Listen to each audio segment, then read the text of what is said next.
Hey guys, welcome back to our channel. So ഇന്നത്തെ video എന്ന് പറയുന്നത് SSLC ഇംഗ്ലീഷ് എക്സാമിന് പ്രിപ്പയർ ചെയ്യുന്ന വിദ്യാർത്ഥികൾക്ക് വേണ്ടിയിട്ടുള്ള വീഡിയോ ആണ്.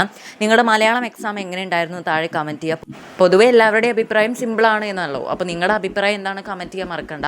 അതേപോലെ തന്നെ ഇനി അഥവാ കുറച്ച് ടഫായിട്ടൊക്കെ തോന്നുകയാണെങ്കിൽ, അല്ലെങ്കിൽ എക്സാം കുറച്ച് പാടായിട്ടൊക്കെ തോന്നിയിട്ടുണ്ടെങ്കിൽ, അല്ലെങ്കിൽ കുറച്ചൊന്ന് എഴുതാൻ ഒരു സാറ്റിസ്ഫൈഡ് അല്ല എഴുതിയിട്ടുള്ള ഉത്തരങ്ങളിൽ എന്നുണ്ടെങ്കിൽ അതിനെക്കുറിച്ച് പേടിക്കേണ്ട കാര്യമൊന്നുമില്ല. നമ്മൾ അത്യാവശ്യം എല്ലാ കാര്യങ്ങളും എഴുതിയിട്ടുണ്ടെങ്കിൽ നമുക്ക് ഷുവറായിട്ട് മാർക്ക് കിട്ടും, A+ കിട്ടും. പിന്നെ പബ്ലിക് എക്സാം ആണല്ലോ നമ്മൾ എഴുതിയത്. അപ്പോൾ ആ ഒരു പേടി കൂടി ഉള്ളപ്പോൾ നമുക്ക് നമ്മൾ എഴുതിയിട്ടുള്ള ആൻസേഴ്സൊക്കെ ഒരു സാറ്റിസ്ഫാക്ഷൻ കുറവൊക്കെ തോന്നും. എന്നാൽ പോലും പേടിക്കേണ്ട ആവശ്യമില്ല. അത്യാവശ്യം നല്ല രീതിയിൽ തന്നെ എഴുതിയിട്ടുണ്ടെങ്കിൽ നിങ്ങൾക്ക് A+ ഒക്കെ കിട്ടും. ഇനിയിപ്പോൾ കഴിഞ്ഞ കാര്യത്തെക്കുറിച്ച് നോക്കാതെ ഇനി അങ്ങോട്ടുള്ള എക്സാംസിനെ കുറിച്ചിട്ടാണ് അതിനാണ് കൂടുതൽ പ്രയോറിറ്റി നൽകേണ്ടത്. അതുകൊണ്ട് തന്നെ ഇനി നിങ്ങൾക്കുള്ള എക്സാം ഇംഗ്ലീഷാണ്. അപ്പോൾ ഇംഗ്ലീഷിന് വേണ്ടി എങ്ങനെയാണ് പ്രിപ്പയർ ചെയ്യേണ്ടതെന്നുള്ള കാര്യം ഞാൻ പറയുന്നതായിരിക്കും. അപ്പോൾ അതിന് മുന്നേ ഒരു കാര്യം കൂടി ഞാൻ പറയട്ടെ. നിങ്ങൾക്ക് യൂസ്ഫുൾ ആവുന്ന രീതിയിൽ ഞാൻ ഇംഗ്ലീഷിൻ്റെ വീഡിയോ മുന്നേ ചെയ്തിട്ടുണ്ട്. അതിൻ്റെ ലിങ്ക് ഡിസ്ക്രിപ്ഷൻ ബോക്സിൽ കൊടുക്കും. അപ്പോൾ ഇംഗ്ലീഷിനെ കുറിച്ച് ഞാൻ കുറച്ചും കൂടി കാര്യങ്ങൾ പറഞ്ഞുതരാം. ഇംഗ്ലീഷ് നോക്കുന്ന സമയത്ത് നമ്മൾ അത്രയ്ക്ക് വലിയ പേടിക്കേണ്ട എക്സാമൊന്നുമല്ല. നമ്മൾ ഒരിക്കലും പേടിക്കരുത്. ഒരു എക്സാമിന് നമ്മളതിനെ പേടിച്ച് കാണരുത്. അഥവാ നമ്മൾ ഏതെങ്കിലും സബ്ജക്റ്റ് വളരെ പേടിച്ച് ആൻസർ ചെയ്യുകയാണെങ്കിൽ അത് വളരെ ഒരു ടഫായിട്ട് നമുക്ക് മാറും. കാരണം എന്താണെന്ന് വെച്ച് കഴിഞ്ഞാൽ നമ്മൾ എഴുതുന്ന ഉത്തരങ്ങൾ നമുക്ക് പ്രോപ്പറായിട്ട് എഴുതാൻ പറ്റില്ല. ആ ക്വാളിറ്റി പോവും. നമ്മൾ യൂസ് ചെയ്യുന്ന ലാംഗ്വേജ് സ്കില്ലൊക്കെ നമുക്ക് എഴുതുന്ന സമയത്ത് കിട്ടില്ല. അപ്പോൾ അതുകൊണ്ട് തന്നെ നമ്മൾ ഒരിക്കലും ഒരു എക്സാമിനും പേടിച്ചെഴുതരുത്. നമുക്ക് അറിയുന്ന കാര്യങ്ങൾ എഴുതുക എന്നുള്ളത് കൊണ്ട് തന്നെ നമ്മൾ നല്ല കൂളായിട്ട് നല്ല കംഫർട്ടായിട്ട് വേണം എക്സാം എഴുതാൻ വേണ്ടിയിട്ട്. ഇനി ഞാൻ സിലബസ് ഓറിയൻറ്റഡ് ആയിട്ടുള്ള കാര്യങ്ങൾ പറയാം.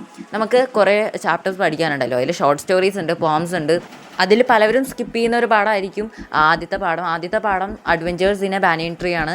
അതിൽ നിന്ന് നരേഷൻ വരാറുണ്ട്. ഏകദേശം 7 മാർക്കിനാണ് നരേഷൻ വരാറുള്ളത്.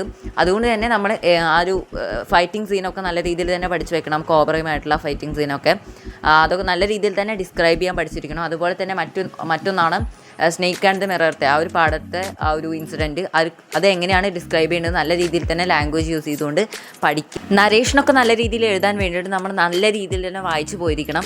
മാക്സിമം ലെവൽ ഓഫ് ക്വസ്റ്റ്യൻസ് പല സോഴ്സസിൽ നിന്ന് മാക്സിമം നമ്മൾ വായിക്കാനായിട്ട് ശ്രമിക്കുക. കാണാപ്പാഠം പഠിക്കുന്നതിനേക്കാൾ എത്രയോ നല്ലതാണ് മനസ്സിലാക്കി പഠിക്കുക എന്നുള്ളത്. അതുകൊണ്ട് തന്നെ ഓരോ സെൻറ്റൻസും വായിച്ചുകൊണ്ട് അതിനുശേഷം അതെന്താണ്, ആ സെൻറ്റൻസിൽ എന്താണ് പറയുന്നത് എന്നുള്ളത് നമ്മുടെ ഭാഷയിലൊന്ന് പറഞ്ഞു കൊടുക്കുക. നമ്മളെ തന്നെ ടീച്ച് ചെയ്യുന്ന രീതിയിൽ അതൊക്കെ പഠിക്കുകയാണെങ്കിൽ സിമ്പിളായിട്ട് നമുക്ക് എക്സാമിനെ ടാക്കിൾ ചെയ്യാൻ സാധിക്കും.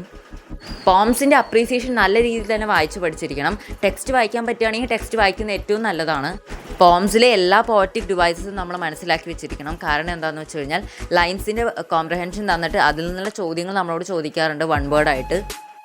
പോമിലെ ഏതെങ്കിലും ലൈനിൻ്റെ ഏതെങ്കിലും ഒരു വേർഡ് തന്നിട്ട് ഏതെങ്കിലും പോയറ്റിക് ഡിവൈസസ് അതുമായിട്ട് റിലേറ്റ് ചെയ്തിട്ടുണ്ടെങ്കിൽ അത് ചോദിക്കാറുണ്ട്.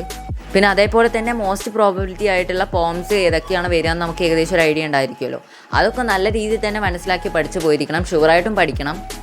അതേപോലെ തന്നെ ഓരോ പോംസും എഴുതിയിട്ടുള്ള പോയറ്റ്സിൻ്റെ നെയിമും മറക്കാതെ തന്നെ പഠിക്കാൻ ശ്രമിക്കുക.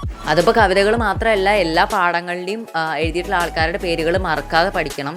പിന്നെ അതുപോലെ തന്നെ അപ്രീസിയേഷൻ എഴുതുന്ന സമയത്ത് നമുക്കറിയാം 5 മാർക്കിൻ്റെയാണ് എന്ന് വെച്ച് കഴിഞ്ഞാൽ ഒരു പേജിൻ്റെ ഒരു പുറമൊക്കെ മതിയായിരിക്കും. എന്ന് വെച്ച് കഴിഞ്ഞാൽ ഒരു പേജ് എടുത്തു കഴിഞ്ഞാൽ അതിൻ്റെ ഒരു ഫേസിൽ കംപ്ലീറ്റ് ആയിട്ട് എഴുതാൻ ശ്രമിക്കുക. അതേപോലെ തന്നെ അപ്രീസിയേഷന് 3 പാരഗ്രാഫായിട്ട് തിരിച്ചെഴുതാൻ ശ്രമിക്കുക. ആദ്യത്തെ പാരഗ്രാഫിൽ ഒരു ഇൻട്രൊഡക്ഷൻ എഴുതിയ ആളുടെ പേര്, അതുപോലെ തന്നെ ഇതിൻ്റെ ഒരു തീം എന്താണെന്നുള്ളത് ബ്രീഫായിട്ട് പറയുക. അതേപോലെ തന്നെ രണ്ടാമത്തെ പാരഗ്രാഫിൽ ആ കവിതയുടെ സമ്മറി എഴുതുക. 3ാമത്തെ പാരഗ്രാഫിൽ ഒരു കൺക്ലൂഷൻ പാരഗ്രാഫാണ്. അതുകൊണ്ട് തന്നെ അതിൽ പോയറ്റിക് ഡിവൈസസ് ഏതൊക്കെയാണെന്നുള്ളത് നിങ്ങൾക്ക് അറിയുന്ന അത്രയും എഴുതാൻ ശ്രമിക്കുക. അതേപോലെ തന്നെ ഒരു കൺക്ലൂഷനും പറഞ്ഞുകൊണ്ട് കവിതയുടെ അപ്രീസിയേഷൻ അവസാനിപ്പിക്കുക. അതേപോലെ തന്നെ നരേഷനും റൈറ്റപ്പൊക്കെ വരാറുണ്ട്. അതുകൊണ്ട് തന്നെ രണ്ടും വളരെ ഡിഫറെൻ്റ് ആയിട്ടുള്ള ഡിസ്കോഴ്സസ് ആണ്. അതുകൊണ്ട് തന്നെ രണ്ടിനും 2 രീതിയിലാണ് എഴുതേണ്ടത്. അതെങ്ങനെയാണെന്നുള്ളത് കൃത്യമായി മനസ്സിലാക്കി പോകുക. പിന്നെ ഗ്രാമറിൽ ഷുവറായിട്ടും വരുന്ന ക്വസ്റ്റ്യൻസ് ആണ് കോൺവെർസേഷൻ കംപ്ലീഷൻ, എഡിറ്റിംഗ്, അതുപോലെ തന്നെ reported speech, noun phrase, verb phrase കണ്ടെത്താനുള്ള ചോദ്യങ്ങളൊക്കെ പഠിക്കുക. പിന്നെ അതേപോലെ തന്നെ എഴുതുന്നതിനപ്പുറം ഏറ്റവും ഇമ്പോർട്ടൻ്റ് ആയിട്ട് ശ്രദ്ധിക്കേണ്ട കാര്യമാണ് ടൈം മാനേജ്മെൻറ്റ്. 5 മാർക്കിൻ്റെ അപ്രീസിയേഷൻ പോലെയുള്ള ഈ 5 മാർക്കിൻ്റെയും ഒക്കെയുള്ള ക്വസ്റ്റ്യൻസ് ഒന്നും നമ്മൾ അധികം സമയം അവിടെ നിന്നും കളയരുത്. മാക്സിമം അതൊക്കെ സ്പീഡിൽ എഴുതണമെങ്കിൽ നല്ല രീതിയിൽ തന്നെ മനസ്സിലാക്കി പഠിച്ചു പോകണം. അപ്പോൾ അതൊക്കെ ശ്രദ്ധിക്കുക. പിന്നെ അതേപോലെ തന്നെ വളരെ ഇമ്പോർട്ടൻ്റ് ആയിട്ടുള്ള ഒരു ഡിസ്കോഴ്സാണ് ക്യാരക്ടർ സ്കെച്ച്. വളരെ ഇമ്പോർട്ടൻ്റ് ആയിട്ടുള്ള ഏതാണോ ഏറ്റവും കൂടുതൽ റിപ്പീറ്റായിട്ട് വരുന്ന അല്ലെങ്കിൽ ഏറ്റവും കൂടുതൽ ചാൻസ് ഉള്ള ക്യാരക്ടർ സ്കെച്ച് അത് ഷുവറായിട്ട് പഠിക്കുക. അതേപോലെ തന്നെ ഇൻഫോർമൽ ലെറ്ററും ഫോർമൽ ലെറ്ററും എങ്ങനെയാണ് എഴുതുക എന്നുള്ള കാര്യങ്ങൾ നോക്കുക. അപ്പോൾ ഇതേപോലെ തന്നെ ചില ഡിസ്കോഴ്സസ് എഴുതുന്ന സമയത്ത് അതിന് ചില ഫോർമാറ്റിൽ എഴുതേണ്ടി വരും. അപ്പോൾ അങ്ങനെയുള്ള ഡിസ്കോഴ്സസിൻ്റെ ഫോർമാറ്റ് ക്ലിയർ ആയിട്ട് പഠിച്ചു പോവുക. അതേപോലെ തന്നെ മറ്റൊരു ഡിസ്കോഴ്സാണ് സ്പീച്ച്. സ്പീച്ചിലൊരു ഫോർമാറ്റ് ഉണ്ട്. സ്പീച്ചിൻ്റെ ഫോർമാറ്റാണ് ആദ്യം ക്ലിയർ ആയിട്ടുള്ള ഒരു സല്യൂട്ടേഷൻ നൽകുക. അപ്പോൾ സ്പീച്ച് എവിടെ വെച്ചിട്ടാണ് നടത്തുന്നത് എന്നുള്ള കാര്യങ്ങൾ ചിലപ്പോൾ ക്വസ്റ്റ്യനിലൊക്കെ തരും. ചിലപ്പോൾ ആളുകൾക്ക് എല്ലാവർക്കും ഉപകാരപ്പെടുന്ന രീതിയിൽ നടത്തുന്ന ഒരു സ്പീച്ചായിരിക്കും. അപ്പോൾ നമ്മൾ അതിനനുസരിച്ച് അവിടെ സല്യൂട്ടേഷൻ മാറ്റണം. അതേപോലെ തന്നെ സ്കൂളിൽ വെച്ച് നടക്കുകയാണെങ്കിൽ ചിലപ്പോൾ ഈ കുട്ടികളും ടീച്ചേഴ്സും പങ്കെടുക്കുന്ന പരിപാടിയാണെങ്കിൽ respected teachers and my dear friends എന്നൊക്കെ പറഞ്ഞിട്ട് നമുക്ക് കൊടുക്കാം. ഇനിയിപ്പോൾ എല്ലാ ആൾക്കാർക്കും ഉള്ളൊരു സ്പീച്ചാണെങ്കിൽ ഡിയർ ലേഡീസ് ആൻഡ് ജെന്റിൽമെൻ എന്നൊക്കെ പറഞ്ഞുകൊണ്ട് നമുക്ക് സല്യൂട്ടേഷൻ നൽകാവുന്നതാണ്. അതിനുശേഷം നമ്മൾ കൃത്യമായിട്ടുള്ള ഒരു ഇൻട്രൊഡക്ഷൻ നൽകണം. എന്ന് വെച്ച് കഴിഞ്ഞാൽ a warm good morning to everybody who are present here, now we are gathered here to celebrate no conduct. ഇങ്ങനെ ഏതെങ്കിലും വേർഡ്സ് ആ തന്നിരിക്കുന്ന ആ ഒരു ക്വസ്റ്റ്യൻ അനുസരിച്ചുള്ള ഏതെങ്കിലും വേർഡ് നമുക്കതിലേക്ക് ആഡ് ചെയ്യാം. അടുത്തത് നമ്മൾ സ്പീച്ച് പറഞ്ഞു തുടങ്ങുകയാണ് ചെയ്യേണ്ടത്. നമ്മൾ സ്പീച്ച് എഴുതുന്ന നേരത്ത് നമ്മൾ പറയുന്ന രീതിയിലായിരിക്കണം അത് എഴുതേണ്ടത്. പേപ്പർ ചെക്ക് ചെയ്യുന്ന ആൾക്ക് സ്പീച്ച് കേൾക്കുന്ന ഒരു ഫീൽ കിട്ടാൻ വേണ്ടിയിട്ട് അതിനനുസരിച്ച് ആ ഒരു ടോപ്പിക്കിന് ബേസ് ആയിട്ടുള്ള കോഡ്സ് ഒക്കെ നമുക്കറിയാമെങ്കിൽ അത് ഇൻക്ലൂഡ് ചെയ്യാം.